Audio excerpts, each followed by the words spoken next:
नमस्कार साथियों, मैं अभिषेक आपका स्वागत करता हूं आपके अपने ही परिवार ट्रू एग्ज़ाम में। साथियों, हिंदी शिक्षण शास्त्र की ये सीरीज़ चल रही थी। इसके और भी वीडियोस आपको प्लेलिस्ट में मिल जाएंगे, वहां जाकर देख लीजिएगा।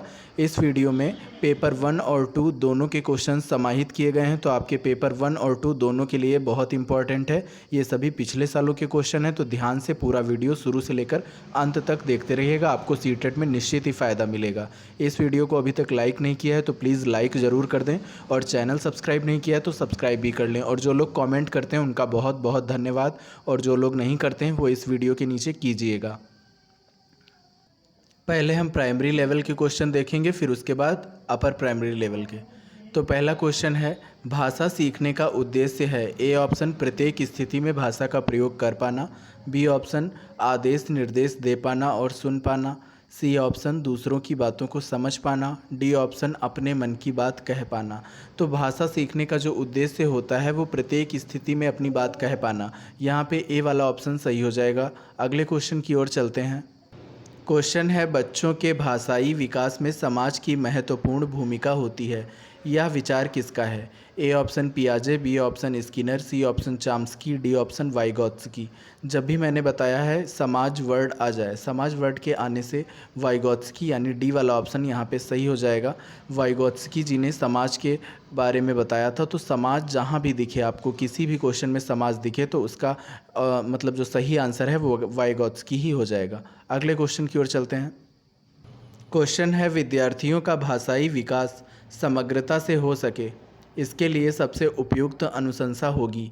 ए ऑप्शन शब्दकोश एवं विश्वकोश के प्रयोग की, बी ऑप्शन भाषा प्रयोग के विविध अवसरों की, सी ऑप्शन सतत एवं व्यापक आकलन की, डी ऑप्शन सर्वोत्कृष्ट पाठ्य पुस्तकों की। तो भाषाई विकास जो है तो उसके लिए सतत एवं व्यापक आकलन, यहाँ पे सी वाला ऑप्शन सही हो जाएगा। सतत एवं व्यापक क्या होता है? सतत मतलब निरंतर, जो हमेशा चलता रहता है। व्यापक जिसमें आप सभी पक्षों की बात कर लेते हैं। नेक्स्ट क्वेश्चन की ओर चलते हैं। क्वेश्चन है, लिखित भाषा का प्रयोग। ऑप्शन ए केवल प्रतिवेदन लेखन के लिए किया जाता है, बी ऑप्शन कार्यालयी कार्यों के लिए किया जाता है, सी ऑप्शन अपनी अभिव्यक्ति के लिए किया जाता है, डी ऑप्शन केवल साहित्य सृजन के लिए किया जाता है। देखिए, मैंने आपको पहले ही बता रखा है टैग वर्ड्स के बारे में, तो वहाँ पे केवल जिसमें भी आ जाएगा वो वाले गलत हो जाते हैं। तो पहला और चौथा गलत हो गया। कार्यालयीय कार्यों के लिए ही, यहाँ पे ही आ गया, ये भी गलत है। मतलब वो फोर्स कर रहा है सिर्फ इसी के लिए, सिर्फ केवल, ये सब नेगेटिव टैग वर्ड होते हैं। मैंने टैग वर्ड का वीडियो बना रखा है, आपने नहीं देखा है तो चैनल पे जाके देख लीजिएगा। अपनी अभिव्यक्ति के लिए किया जाता है, सी वाला ऑप्शन यहाँ पे सही हो जाएगा। लिखित भाषा का प्रयोग अपनी अभिव्यक्ति के लिए किया जाता है। दोस्तों, वीडियो अच्छा लग रहा हो तो लाइक भी कीजिएगा। आगे बढ़ते हैं। क्वेश्चन है, भाषा का अस्तित्व एवं विकास ब्लैंक के बाहर नहीं हो सकता। ऑप्शन ए है परिवार, ऑप्शन बी है साहित्य, ऑप्शन सी है समाज, ऑप्शन डी है विद्यालय।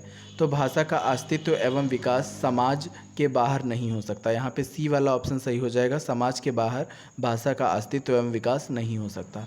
अगले क्वेश्चन की ओर चलते हैं। क्वेश्चन है, किसी समावेशी कक्षा में कौन सा कथन भाषा शिक्षण के सिद्धांतों के अनुकूल है? अनुकूल मतलब जैसे अनुकूल प्रतिकूल आपने दो वर्ड सुने होंगे, तो प्रतिकूल अपोजिट हो जाता है अनुकूल फेवर में। तो ए ऑप्शन है प्रिंट समृद्ध माहौल भाषा सीखने में मदद करता है। ऑप्शन बी बच्चे अपने अनुभवों के आधार पर भाषा के नियम नहीं बना पाते। ऑप्शन सी भाषा विद्यालय में रहकर अर्जित की जाती है। ऑप्शन डी व्याकरण के नियम का ज्ञान भाषा विकास की गति त्वरित करता है। तो किसी समावेशी कक्षा की बात हो रही है, तो यहाँ पर बच्चे अपने अनुभवों के आधार पर भाषा के नियम नहीं बना पाते। ये भाषा शिक्षण के सिद्धांतों के अनुकूल हो जाएगा। तो यहाँ पे बी वाला ऑप्शन सही है। नेक्स्ट क्वेश्चन की ओर चलते हैं। क्वेश्चन है, पहली कक्षा की एक अध्यापिका अपने एक विद्यार्थी के भाषाई विकास के संबंध में चिंतित है, क्योंकि ए ऑप्शन विद्यार्थी पठन पाठन में रुचि प्रदर्शित नहीं करता, बी ऑप्शन विद्यार्थी को घर पर बात करने के बहुत कम अवसर मिलते हैं, सी ऑप्शन विद्यार्थी के माता और पिता की मातृभाषा अलग है, डी ऑप्शन विद्यार्थी अपने साथियों से बहुत झगड़ता है। तो अध्यापिका जो है वो चिंतित है, तो यहाँ पे ए वाला ऑप्शन सही हो जाएगा। विद्यार्थी पठन पाठन में रुचि प्रदर्शित नहीं करता, इसलिए चिंतित है।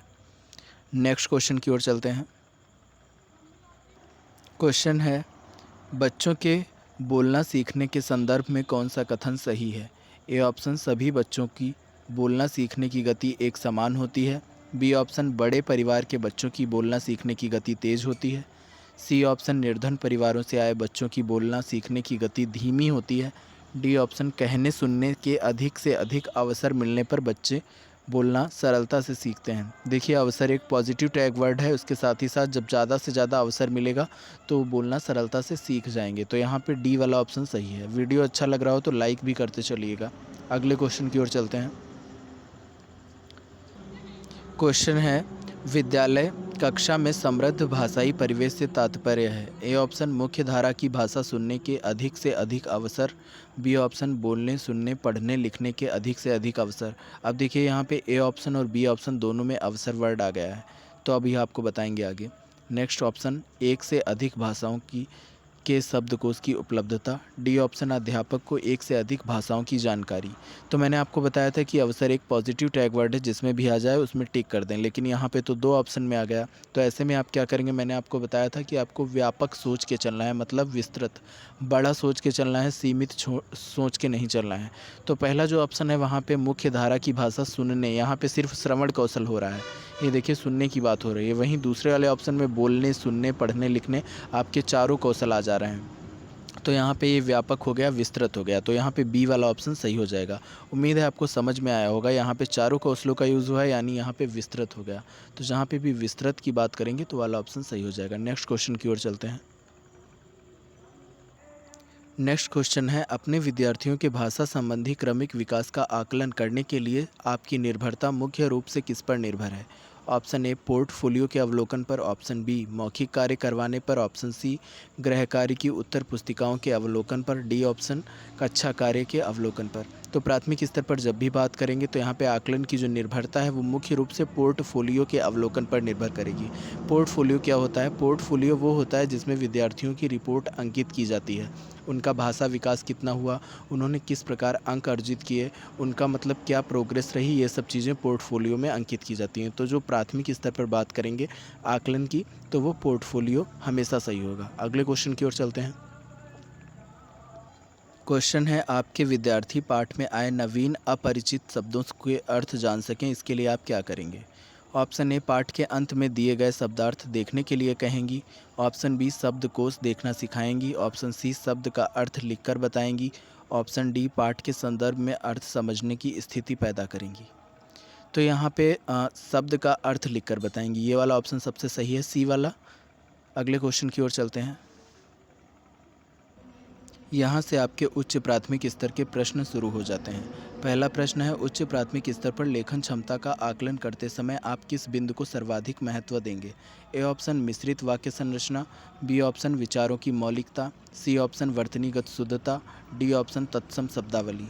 तो यहाँ पे सबसे अधिक उच्च प्राथमिक स्तर पर लेखन क्षमता का आकलन करना है, तो उस टाइम पे विचारों की मौलिकता को आप सबसे अधिक महत्व देंगे। वो अपनी ज़्यादा से ज़्यादा अभिव्यक्ति कर पाएँ, उनके अंदर जो भी विचार हैं उनको अपने लेखन के जरिए वो अभिव्यक्त कर पाएँ। तो यहाँ पे बी वाला ऑप्शन सही है। यहाँ पे उच्च प्राथमिक स्तर की बात हो रही है, आप 6 to 8 के बच्चे को सोचकर आंसर देंगे। चलते हैं नेक्स्ट क्वेश्चन की ओर। क्वेश्चन है, कक्षा 8 के लिए पाठ्य पुस्तक का निर्माण करते समय महत्वपूर्ण है। ए ऑप्शन प्रसिद्ध लेखकों की रचनाएं। बी ऑप्शन विधागत विविधता होना। सी ऑप्शन पाठों की संख्या सीमित होना। डी ऑप्शन सभी व्याकरणिक तत्वों का समावेश। तो कक्षा 8 की यहाँ पे बात हो रही है, तो उसकी जो पाठ्य पुस्तक का निर्माण होगा उसमें विधागत विविधता होना, ये वाला ऑप्शन सही हो जाएगा, यहाँ पे बी वाला। इससे क्या होगा, पुस्तक की रोचकता बनी रहेगी और साथ में अधिगम प्रक्रिया प्रभावी होगी। तो यहाँ पे बी वाला ऑप्शन सही हो जाएगा। अगले क्वेश्चन की ओर चलते हैं। क्वेश्चन है, पाठ्य पुस्तक को आधार बनाकर पूछे जाने वाले प्रश्न। ए ऑप्शन स्मरण शक्ति को समृद्ध करने वाले होने चाहिए। बी ऑप्शन पाठ की विषय वस्तु का विस्तार करने वाले होने चाहिए।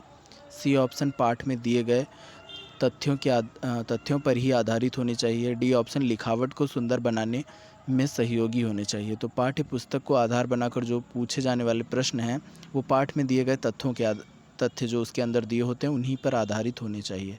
तो यहाँ पे सी वाला ऑप्शन सही हो जाएगा। अगले क्वेश्चन की ओर चलते हैं। क्वेश्चन है, संदर्भ के अनुसार शब्दों के उपयुक्त चयन संबंधी त्रुटियों को दूर करने के लिए सर्वाधिक कारगर तरीका क्या है। यहाँ पे सर्वाधिक कारगर पूछा है, यानी कि इसमें एक से ज़्यादा आंसर सही लगेंगे। तो पहला ऑप्शन है विधिवत भाषा प्रयोग से परिचित कराना, सही लग रहा है। बी ऑप्शन विविध शब्दों का वाक्य प्रयोग करवाना, ये भी सही लग रहा है। सी ऑप्शन व्याकरण की विविध पुस्तकें पढ़ाना, ठीक लग रहा है क्योंकि आप 6 to 8 में व्याकरण की बात करते हैं। डी ऑप्शन विविध शब्दों की सूची याद करवाना, याद करवाना थोड़ा नेगेटिव है, आप रटवाते, कंठस्थ करवाते और याद करवाते नहीं हैं। जहाँ पे भी ये सब वर्ड दिख जाएं वो थोड़ा नेगेटिव होता है। तो ऊपर के 3 ऑप्शन सही लग रहे हैं। आपको सर्वाधिक कारगर चुनना है जो सबसे ज़्यादा उचित लग रहा हो इन तीनों में से। तो बी वाला ऑप्शन जो है विविध शब्दों का वाक्य प्रयोग करवाना, जितना ज़्यादा से ज़्यादा वो वाक्य प्रयोग करेंगे तो उतनी ही त्रुटियाँ कम करेंगे। तो यहाँ पे बी वाला ऑप्शन सही हो जाएगा। वीडियो अच्छा लग रहा हो तो लाइक भी करते चलिएगा। अगले क्वेश्चन की ओर चलते हैं, लास्ट तक बने रहिएगा। लास्ट में मैं आपसे एक क्वेश्चन पूछूंगा जो आपको कमेंट करके बताना पड़ेगा। चलते हैं आगे।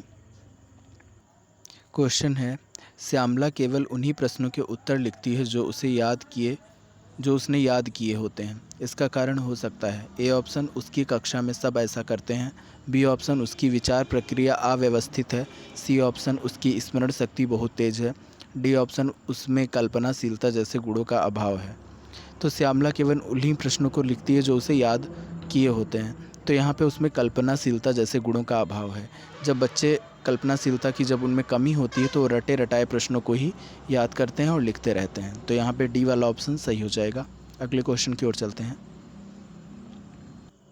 क्वेश्चन है, बच्चों की भाषा क्षमता का आकलन करने की दृष्टि से निम्नलिखित में से कौन सा प्रश्न सर्वाधिक उपयोगी एवं सार्थक है। ए ऑप्शन नीचे लिखे शब्दों को पढ़कर सुनाइए, जंगल, धरती। बी ऑप्शन नीचे लिखे वाक्य को पढ़कर सुनाइए, मुझे कहानी सुनना अच्छा लगता है। सी ऑप्शन नीचे दिए गए शब्दों के वचन बदलिए, तितली, चूहा।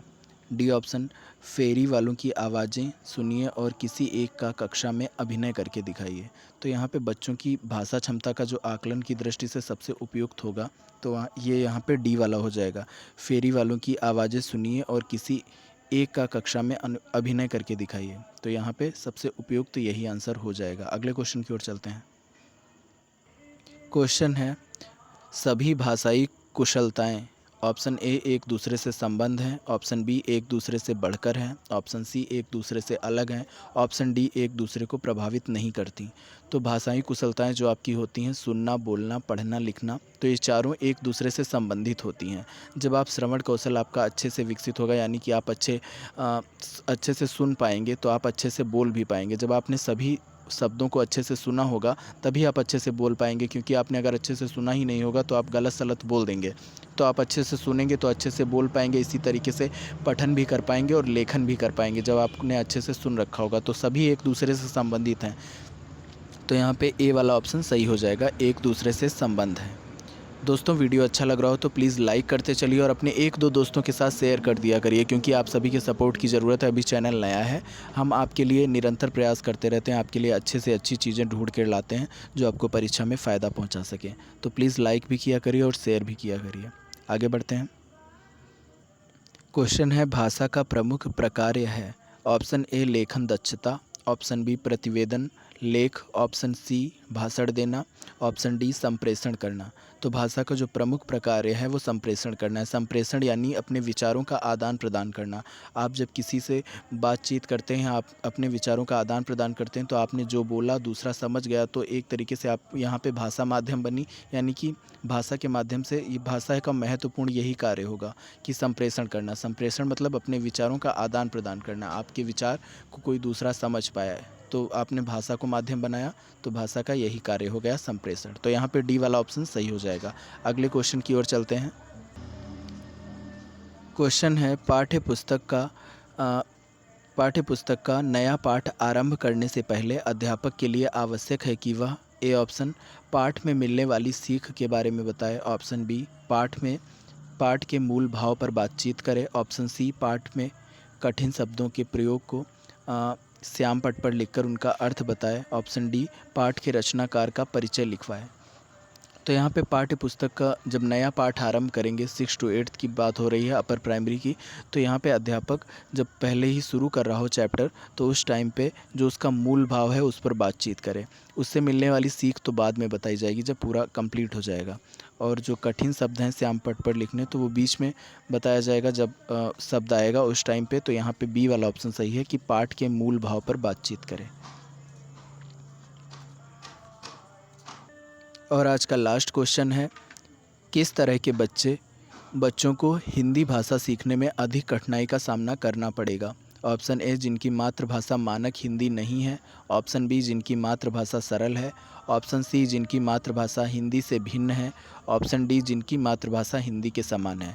तो ये आज का अंतिम क्वेश्चन था जिसका आंसर आप लोगों को कमेंट बॉक्स में लिखना है। सभी लोग प्लीज़ इसका आंसर कीजिएगा कि मुझे पता चले कि आप लोगों को इंटरेस्ट आता है, आप लोगों को फ़ायदा मिलता है वीडियो देखने से, तो मैं आगे और वीडियो ला पाऊँगा आपके लिए। तो इसका आंसर नीचे कॉमेंट में जाकर ज़रूर लिखिएगा, सभी लोगों को लिखना है। और इस वीडियो को लाइक कीजिए और शेयर कीजिए अपने दोस्तों के साथ। चैनल अभी तक सब्सक्राइब नहीं किया तो सब्सक्राइब कर लें। सीटेट एग्ज़ाम तक आपके लिए बहुत इंपॉर्टेंट क्वेश्चंस और वीडियोस आने वाले हैं, तो साथ में ज़रूर बने रहिएगा। तब तक के लिए चलते हैं, अगले वीडियो में फिर मुलाकात होगी। जय हिंद, जय भारत।